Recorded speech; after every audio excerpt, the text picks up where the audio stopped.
today our guest is Kyla Zhao, who works for a tech firm in Silicon Valley, but is also a successful author of 4 books and a Stanford graduate who made it to the Forbes 30 under 30 list. In a few days, she will publish her new book, May the Best Player Win, which is about chess. Kyla, it's a pleasure to have you for an interview, and thank you for taking the time. But Thank now, you for having me. yeah, we are welcome. Let's talk about the book, which I have read with pleasure, though it's a children's book, and I'm not so much into the habit of reading children's book. And your previous books were set in the worlds of fashion and the workplace and were written for adults, if I'm not mistaken. May the Yes. Best Player Win is a children's book about chess. So now my question and my interest is, when and why did you decide to write about chess? Oh, wow. Okay, this is a very long story, so get ready. We have time, I Um, think. yes, so I started playing chess when I was 6, and I played competitively throughout elementary school and middle school. And then, I think sometime in middle school, I just started to lose my passion for chess for a combination of different reasons, which I explore in my book. Ah, I think number one being a lot of my female friends were dropping out of chess. And at that age, I really like the social component of an activity. So when I saw that most of my friends were leaving the game, my motivation to continue took a hit. And also, as I progressed up the levels, there were just fewer and fewer female role models. And I was beginning to question whether I deserve to be there, whether this is a field that I belonged in. So that's a big reason. so a kind Um, of imposter syndrome. yes, kind of. Yeah. And another reason was that my performance anxiety was starting to increase quite a bit. My desire or the focus on winning and on getting medals was beginning to overshadow any love and any joy that the game brought me. And I just realized that this was quite an unhealthy and unsustainable mindset. And so I had to take a step back from the game. I stopped playing competitively. I still followed the game as a spectator, but yeah, just never participated in a competition again. And then, fast forward almost 10 years, it was during the pandemic, and I was just beginning to reminisce about my time playing chess. And I started to think, like, what could have happened if I had continued in chess, Hmm. which then led to the question, what could have gotten me to continue? And so that's when I got the idea of writing this story of a girl that was facing, similar challenges that I was, but she gets the advice and she gets the help and support that she needs. And she manages to rediscover her love for the game. And so I think I just wanted to write a story that I wish I had read when I was younger. And that's why it's a children's novel. And also because, I think that that's the very crucial age when a lot of young players, maybe especially young female players, are deciding if they want to continue or if they just want to drop out entirely. So I hope that my story reaches them at that juncture when they're trying to make that decision. That Yeah. is the long story of why I wrote it. Yeah, interesting. And it makes me think of this coach's advice that you focus on the process and not on the result. That as a way to fight this tendency to think about success, and you sit down to play a game and you think, oh, I must win, and my opponent is nominally weaker and I have to win this game at all costs, and so on and so on. Yeah. And then you tighten up and you suddenly lose your focus on the game and on the passion for the game. Yeah. But coming back to this passion for chess, can you remember what fascinated you about the game when you started to play? Well, it was my grandfather who taught me how to play. Every day he would meet up with a bunch of other, elderly men, and they would just sit together and play chess. And then I would tag along, and I was just like a little young kid. I was like by far the youngest person there. And the only Um, girl, I suppose. Oh, yes, definitely the only girl. Everyone else was like 60, 70-year-old men. But I just remember being fascinated by the way the pieces moved. I didn't understand it. And so I asked my grandfather to teach me, and then he did. And I was a very competitive kid. I really wanted to beat my grandfather. To me, at Okay. the time, he was the best player in the world. Like Kasparov did not hold a single candle to my grandfather. Yeah, How should so he? I just really wanted to beat him, and I wouldn't allow him to leave the table until I finally won a game. And so, like, my grandfather has things to do. He doesn't have all the time in the world to be sitting down and playing chess with me. So I think at some point he started letting me win, deliberately, just so that he could get away. And then I was really happy about it. And I think one day my grandma accidentally revealed it. And I was just so upset because it just seemed like all my victories meant nothing. Hmm. So yeah, that was how I got into chess. And did you read books? Did you try to train? Did you try to purposeful get better? Yeah, so I joined my school's chess club, and my elementary school at that time had one of the top teams in the country, and we had You're very from good Singapore, coaches. aren't you? I'm from Yeah. Singapore. And we had very good coaches, and I still remember my very first coach, and he made such a big impression on me. He really showed me how beautiful the game could be. And I think, everyone could benefit from having a great first coach, that could really just set the tone for your chess career. And the funny thing is, after I graduated from elementary school, Hmm. I never saw him again. We just completely lost touch. Oh, And then, but I think 2 years ago, the newspapers back in Singapore announced that I would be publishing a book about chess. And then he found me on social media and he reached out to congratulate me. But at the time, he didn't even know that I used to be a student. So I told him, like, Mr. So and so, you used to coach me like okay. 10 years ago. And he was like, wow. So yeah, that was really nice for him to reach out. And now that my book is coming out, we have been talking a little bit more again, and he has been super supportive. So that's been very nice. Okay. And did you have any role models apart from your coach when you were young and started to play chess? You mentioned Kasparov. Um, I actually think I quite like Karpov. I Oh, think just because every time, people always said that he was second to Kasparov, and I wanted to support the underdog. So I okay. like Karpov more. I actually don't think his playing style was like mine at all. I think I played more attacking chess when I was younger, Hmm. but I just found something very beautiful about Karpov's game because it's so unlike mine. Hmm. And I really wanted to understand it more. Okay. Okay. And did writing this book and reconnecting with chess and thinking back to your beginnings of chess make you want to play again?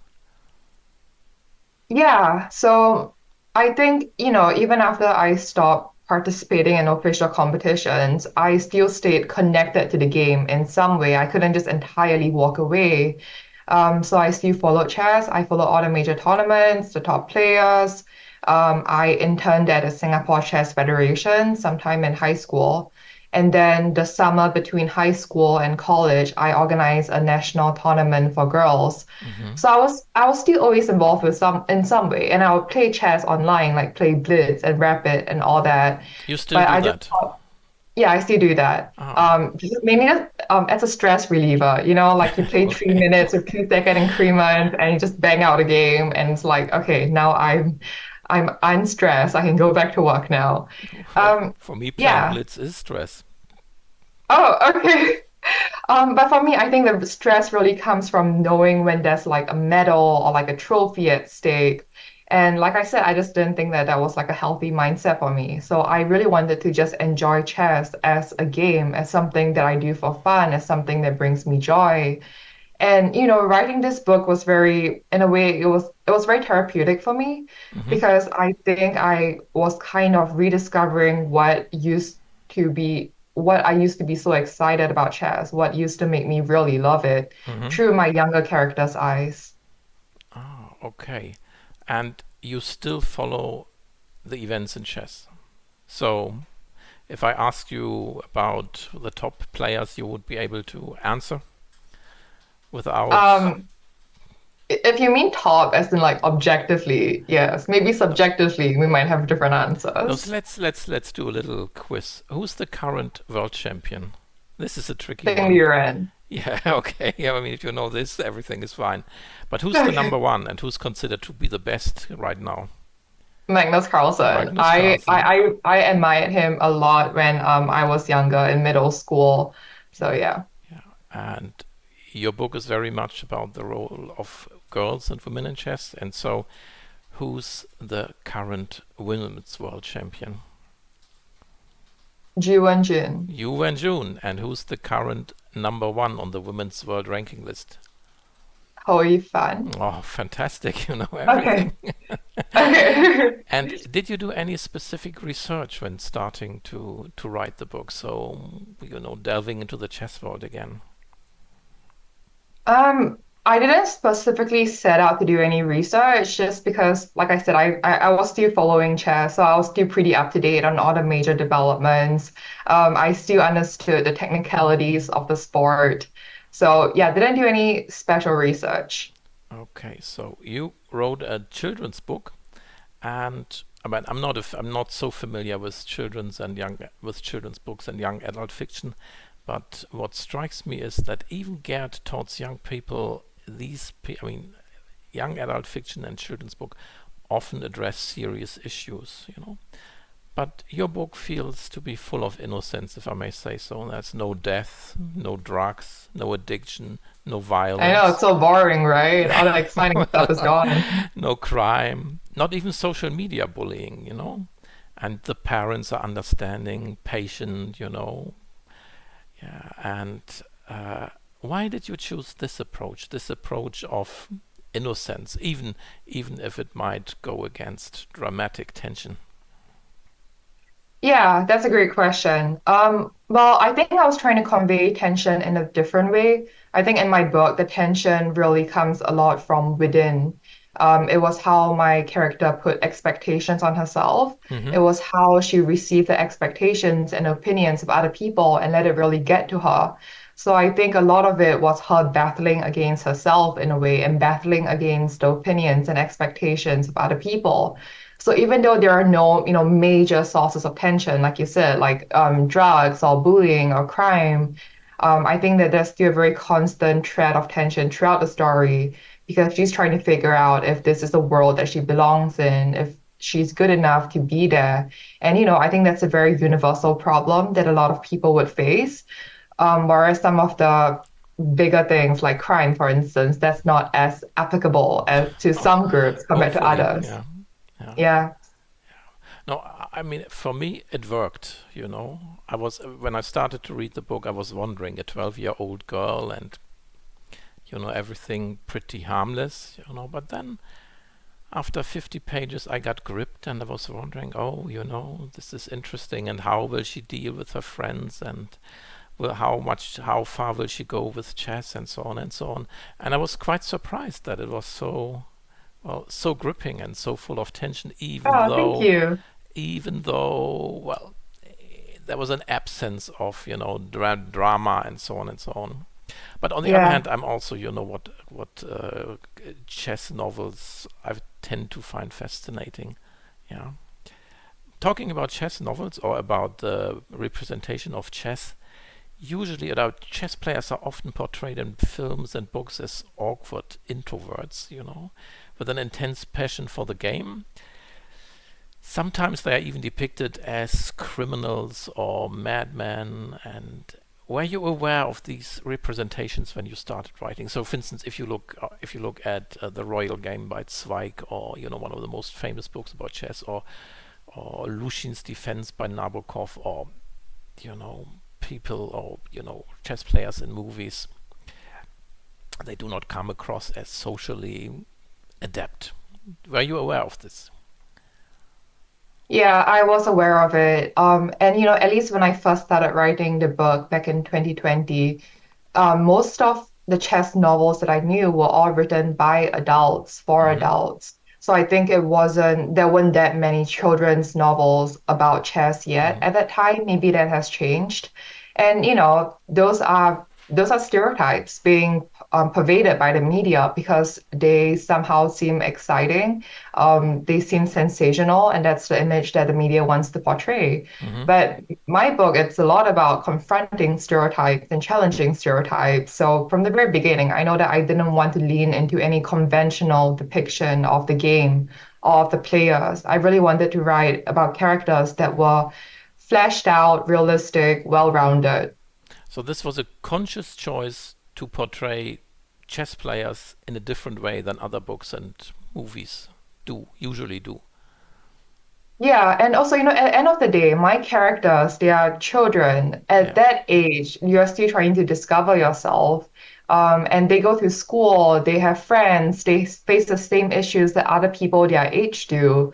So it's all very relatable, hopefully, and very applicable to a lot of people. And ultimately, the book is about chess, but I think that in a way, chess is just the vehicle to convey a broader message that I Hmm. think would be more universal. Hmm. And did you have any problems to write from the perspective of a 12-year-old? Oh, yes, absolutely. I found writing this book way, way, way harder than any of my adult novels. And in fact, this is the novel that I spent the longest on. I started writing it in November, and then it took me, it's going to come out only 4 years later. Number one, because like you said, at a time I was already quite a jaded and cynical adult. And then to capture the youthful vibrance and innocence of a 12-year-old, that was tricky. Hmm. And number two, I think in a lot of ways, this book is the one that's the closest to my heart. Hmm. It explores a lot of what I personally went through from years ago, sometimes memories that I've not thought of in over a decade. And so I felt very vulnerable about it. And I really wanted to get the story like to a stage when I would finally feel ready to share it with people. Hmm. So yeah, that took time. So it's well, I mean, exaggerated to say, but it's kind of autobiographical. So it's kind of your own story that you describe, not one A to little one, bit. but elements of it into it. Yes, elements of it. I think in a way, all books carry elements of the writer. Yeah, okay. And in an interview, you mentioned that people often ask whether the Netflix series The Queen's Gambit inspired you to write your book. But you said that you wrote May the Best Player Win in November 2020. And I think that was at a time when the series was not released yet, The Queen's Gambit. However, I assume you've watched The Queen's Gambit since then. What did you think of Yes. it? I loved it. I think, first of all, it was just nice to see something about chess gain mainstream popularity. Hmm. It just coincided in a way nicely with a time when everyone was at home. And so, chess was really taking off in popularity. And then this show comes along, and, it's different from other shows and other movies and films about chess because for once, or very rarely, it focuses on a character that's not explored often in chess. It's a young woman, Hmm. and she's going to go through different challenges and different experiences from male chess players. And so her story presented something different from what people might be used to expecting from chess. Hmm. And like you said earlier, there was always a stereotype of chess players as nerdy, awkward, and then this woman comes along and she's vivacious and vibrant and she dresses fashionably and she adds like a touch of glamour to the whole game. So I think that just got people very excited. And did it strike you that the character presented or shown in The Queen's Gambit is not as innocent as your main characters? I mean, she's a drug addict. She's an alcoholic at least at times, and well, she's psychologically not always stable. And uh, did the difference to your characters or the characters in your book strike you? Um, it strikes me now that you pointed it out, but Okay. a lot of people, well, not a lot, but people have described my book as like a more family-friendly version of The Hmm. Queen's Gambit because they tackle similar topics of, like gender imbalances in Hmm. competitive chess and also about confronting performance anxiety and facing the pressure to succeed, pressure from yourself, pressure from others. And so, yes, the character in the Queen's Gambit, Beth Harmon, she, like you said, she turns to drugs and alcohol as a way to cope with it. And I guess in a way, my book really explores what it means to hopefully develop healthy coping strategies Mm-hmm. to anxiety. My character has to learn that the hard way, but thankfully, she has the support of friends, of family, and maybe that's something that Beth Harmon didn't have because she grew up in quite an unstable family situation. She didn't really have many close friends. Everyone else she knew were mostly chess players, like chess was her whole life. And I don't think that that is entirely healthy when something consumes your whole life. Mm-hmm. You mentioned gender stereotypes, and a central theme in your novel is the question of whether women or girls play chess worse than men or boys. Did you do special research on this topic before writing your book? I didn't do special research just specifically for this book. I think when I was younger, I also did research about this because I was curious. I remember back in, I think maybe when I was like 11 or 12, I went to a competition and then my next round opponent would be a boy. Mm-hmm. And then he saw my name on a pairing sheet. And then his friend was like, "Oh, it's fine. You're facing a girl." And Mm-hmm. it's just like small comments like that that add up over time. And then they just begin to, even if no one said it to my face that, boys are better than girls, but that was the message that I was receiving. And also when you go to a competition and you see that it's mostly boys and just a few girls, and then you go up the levels and you start to see fewer and fewer women, that creates quite a big impression, especially on a child.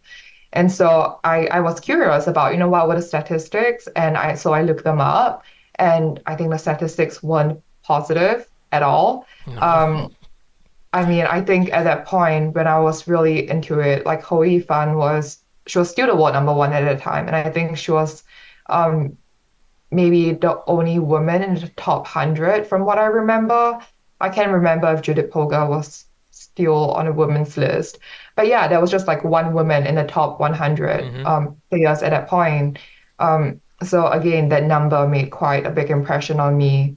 And, there were some top male players throughout history who have made rather disparaging comments about female chess players. And so, even though I couldn't find any scientific, concrete evidence that one gender is better than the other, but all of that came together and it made me question, like I said, whether I belonged, whether I deserved to be there, whether I was good enough. Yeah, but there was really no concrete evidence. It was a lot of based on what people just said, and a lot of it came from, male players. And now that I'm older, and I've seen, I guess, more of the world, I think I have a bigger understanding of the institutional factors that have Mm-hmm. contributed to the gender imbalance that we see in chess today. So it like a lot of it comes from historical, systemic factors, Mm-hmm. not so much a matter of abilities. Mm-hmm. So you think there is no, well, that in principle men and women can be equally strong playing chess?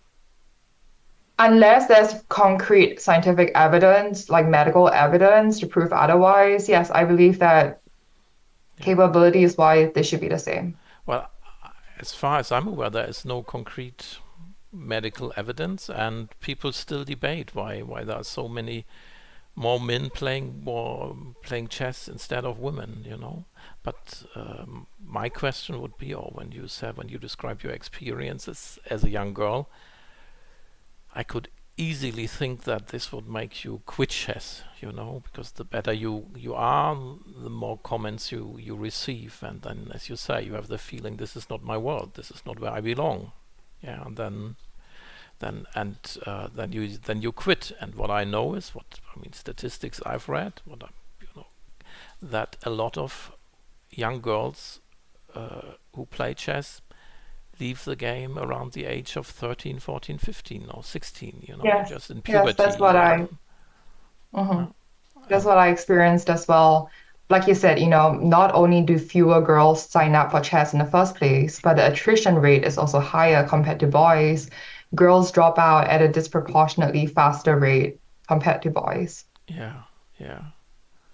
And well, so there's always this debate whether this is just a genetic thing or a cultural thing or a social thing. What would your tendency be?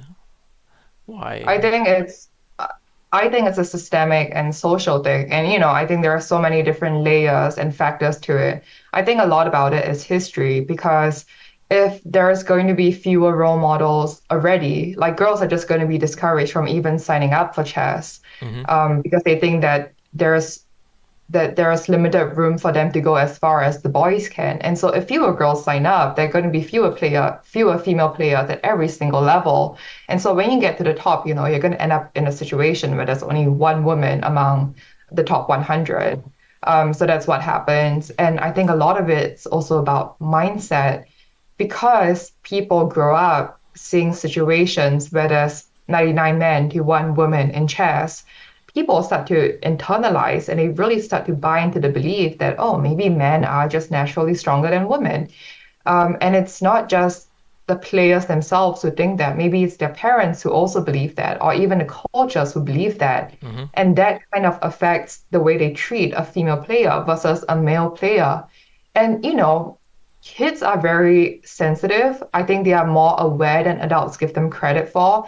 Kids can notice nuances in how adults treat different genders, and they're going to start believing it too. Hmm. So when you grow up in that kind of environment and where everyone has that mindset that one gender is maybe more capable than the other, like that's not creating a conducive environment for girls to enter chess. That's not going to encourage them to continue, and then the cycle repeats itself. But And that's just one of the reasons. yeah, but one might argue, to contradict you a little bit, or as seen from a perspective of a male chess player, that on first sight, as a female chess player, you enjoy a lot of privileges. You can play weaker and still you make it to the national team. I don't know. I think Hu Yifan is not even among the top 100 in the world's ranking list, and then again, I mean, you see, to make it to the national team as a man, you have to be one of the fourth, fifth, eighth best players in the country. And as a woman, you can belong to the top 100 or the top 200 or the top 500. And then again, I mean, just you look at this and you think, oh, there are prizes, women's prizes in tournaments. I never win a women's prize. I never win a prize in a tournament because the tournament is just too strong. And then again, just like say, just the other benefits. Say you are a commentator, if you're a woman's commentator, there's always like this. Maybe you're not as strong as a male player, but you still get invited. And so I can see that there can be a kind of envy with male players, just like say, or they demand equal pay, but they are not as strong as male players. What would you say to this, to these Yes, I understand that arguments? this is a very controversial system. A lot of players have spoken out about this, and about, for instance, women specific titles. Yeah. I think this is something that we see not just in chess, but in many different fields where there is some sort of imbalance. For instance, in university admissions in the US, there's this thing called affirmative action, Hmm. where students from, underrepresented or historically marginalized communities, maybe they're being assessed in a different way that I'm not clear about, but affirmative action is something that people have been debating in the US for a pretty long time. So I think my response to that is I can see how it's quite impossible to create a system that satisfies everyone. Hmm. I can see why some people would be more upset than others at perceived unfairness and differences. But I think that because there has been such a long history of this gender imbalance, that if we want to try to correct it, we cannot hope to treat both parties with absolute equality. like in a way, equality is not what we are after. It's equity, right? We want to Hmm. try to get to a stage where really both parties have the same starting point.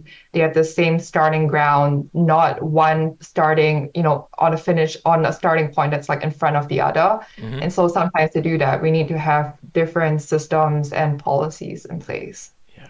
Okay. What I say now will be cut off from the interview because I see that we just have about 9 more minutes left from the meeting. Okay. So let's wrap this up. Okay. I'm sorry, just but I thought we had more time, but now I see a message that it's 8:43. Yeah, I So mean, I can send another meeting link if needed. if needed, yeah. No, but I think this is quite interesting what you said, and a way to address this problem. But let's switch away from chess and let's talk about writing. You published Okay. your first article in a renowned fashion magazine when you were just 16, and later you regularly contributed to prestigious lifestyle and fashion magazines like Vogue, Elle, and Cosmopolitan. And you have a BA in psychology, and you graduated from Stanford with a degree in communications. But now you work for a tech firm in Silicon Valley, which I find really surprising, because I was wondering how does all this to go together, this interest in writing, this interest in fashion, and still the ability to find your way in a tech firm. So how do you Yeah. balance this? And also how do you find time for writing with this busy schedule? That's a good question. As to how I ended up in tech, because I'm also surprised by it. Actually, I did not expect to land in a tech company and in a very technical role. And that's actually the inspiration for my latest adult novel, Valley Verified, which is Mm-hmm. set in Silicon Valley, and it's about a fashion journalist who has to work at a tech startup. And so again, like in all my books, the main character questions whether she deserves to be there, whether she belongs. She experiences insecurities and imposter syndrome.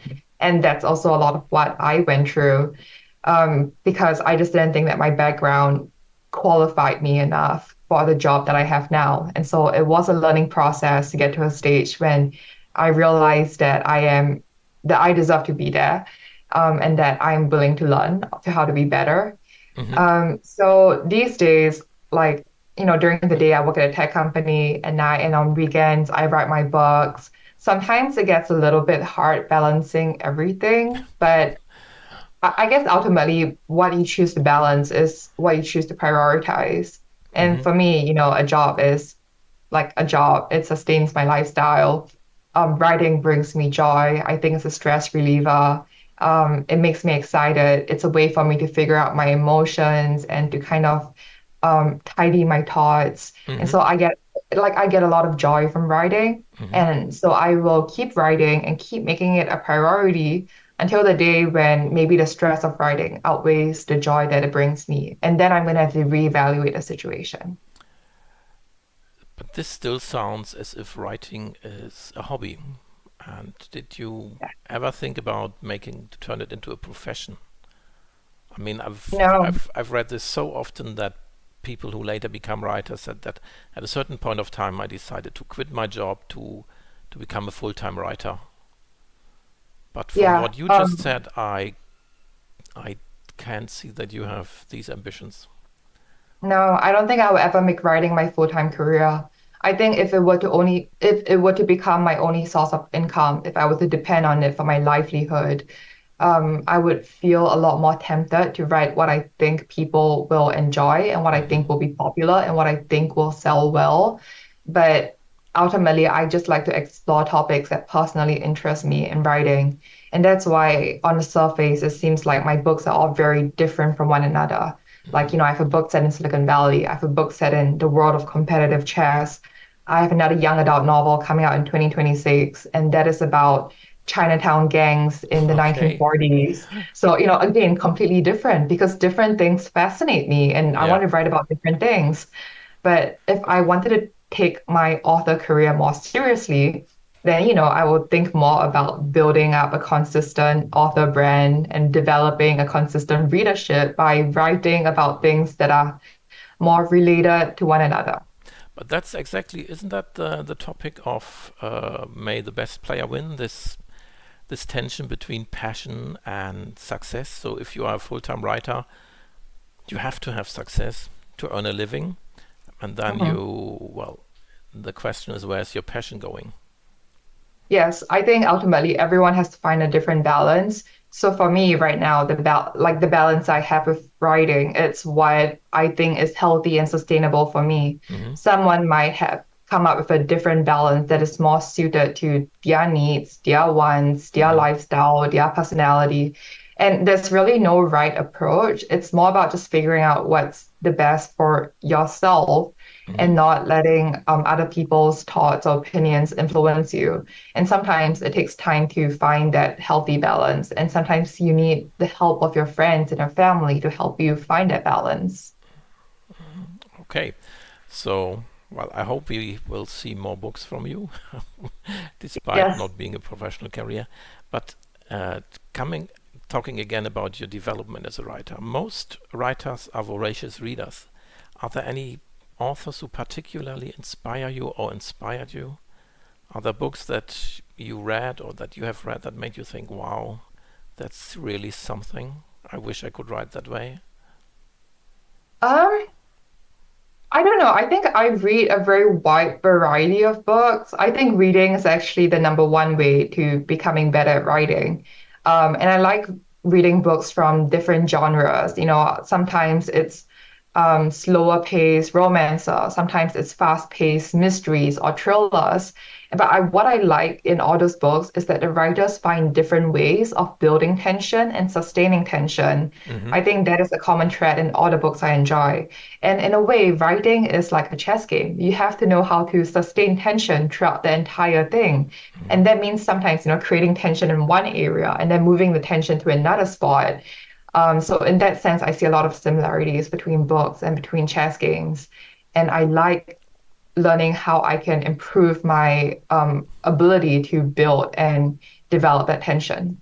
But can you name a book or a writer that influenced you, where you think, oh, you just that was really something, or he or she was really something? To give me a concrete Um, example. gosh. Um, I'm asking because I've studied literature, and so I'm always yeah. interested in that. Uh, I think a book that I really enjoyed when I was younger was Charlotte's Web Hmm. by E.B. White. It's about a girl who becomes friends with a pig. Oh yeah. And I think as a child, that just seems like the best thing in the world to have a best friend who's a pig. Okay. Um, yes. Yeah. Does writing make you happy? Do you think chess can make you happy? And why is food such a central theme and may the best player win? I was really struck by that. Everyone seems to be eating all the time and, Yeah. cooking and, enjoying all things yummy. Yes. And to answer your first question, yes, writing makes me happy. To answer your second question, chess makes me happy as well. I wouldn't write about something that makes me sad, I Hmm. think. And to your third question about why does everyone seem to enjoy food and eating and may the best player win? Two reasons. Number one is that I wrote this during the pandemic when none of us could go out to eat. And so I was, in a way, living through my characters, I was trying to remember the times when I could just go to a grocery store or I could go out to a coffee shop with friends and then we could all just and have a good time over good food. And that wasn't possible during the pandemic. And number two, at least in the Chinese culture, food is a way for people to show love. Like parents aren't really the kind to just say, I love you to their children, but they will express their love by bringing their children food, by giving their child the biggest meatball in the plate. So, Hmm. like, I think that made a very strong impact on me growing up. I always associated food and eating with love. And so, when I wanted to convey a kind of loving atmosphere, I think food was one of the ways that I would do that. Oh, and so this is also the reason why Rebecca, the best friend of May, your main protagonist, is just a good cook and is able to and always brings food to the events and nourishes everyone, because this indicates that she's a loving character.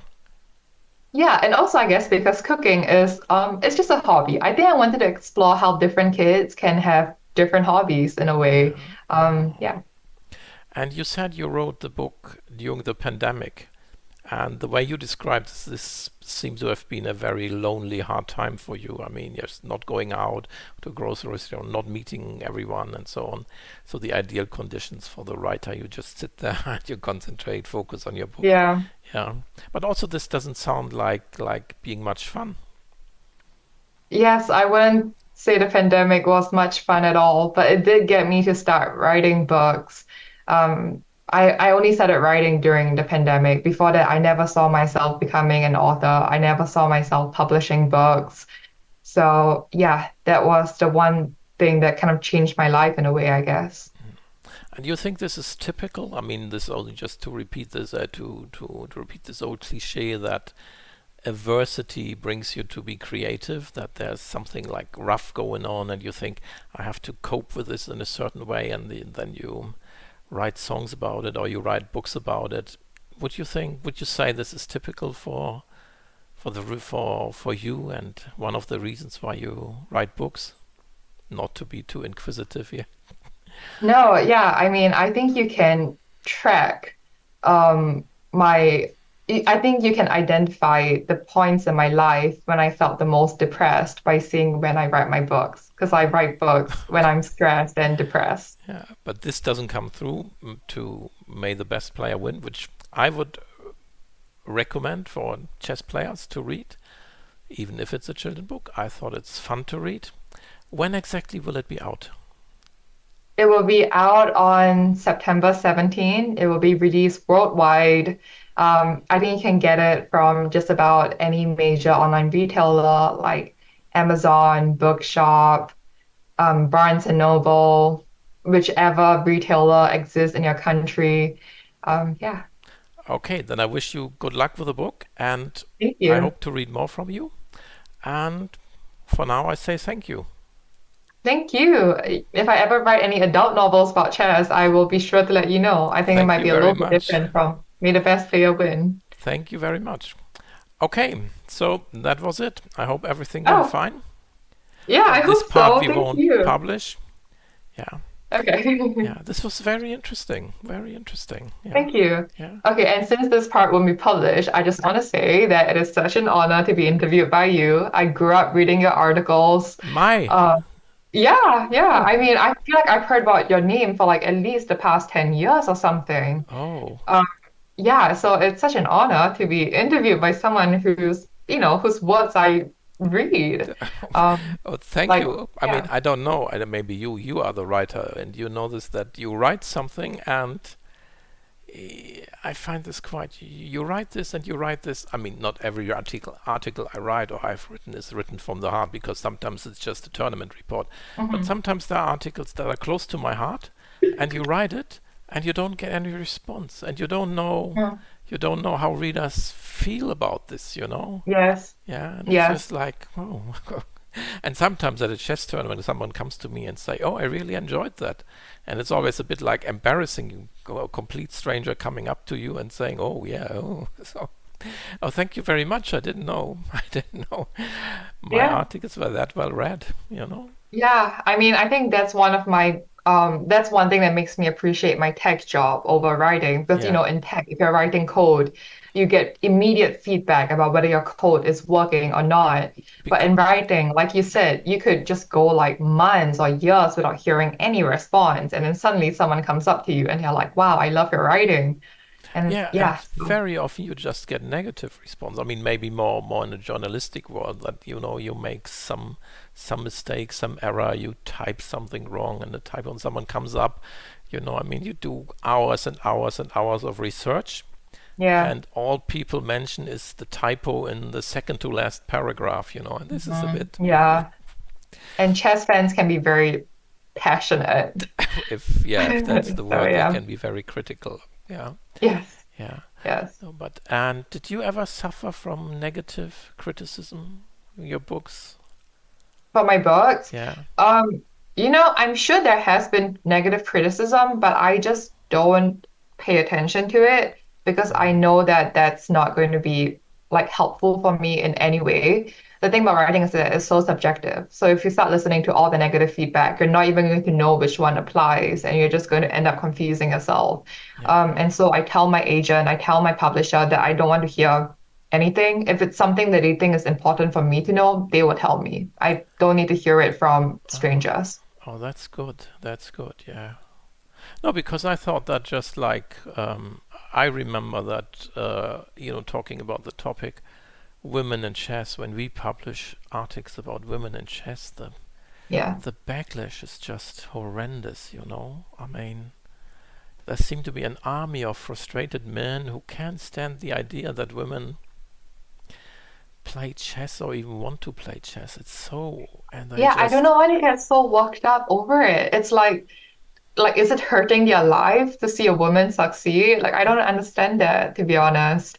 But yeah, like I think but to be fair, like I mean we both write, but I write books, you write journalistic yeah. articles, where people can, just comment directly on the articles. So I think in a way you're probably exposed to more feedback than I am. Yeah, but it's not even, Yeah. it's not that I write an article. It's just like you interview a woman or a woman publish an article about women in chess. And usually we get, I mean, we now switched off the comment section, but before we did that, we get maybe 2 or 3 comments per article. And then there's something about women in chess, and suddenly you have tens, 50, hundreds of comments, and they are all negative.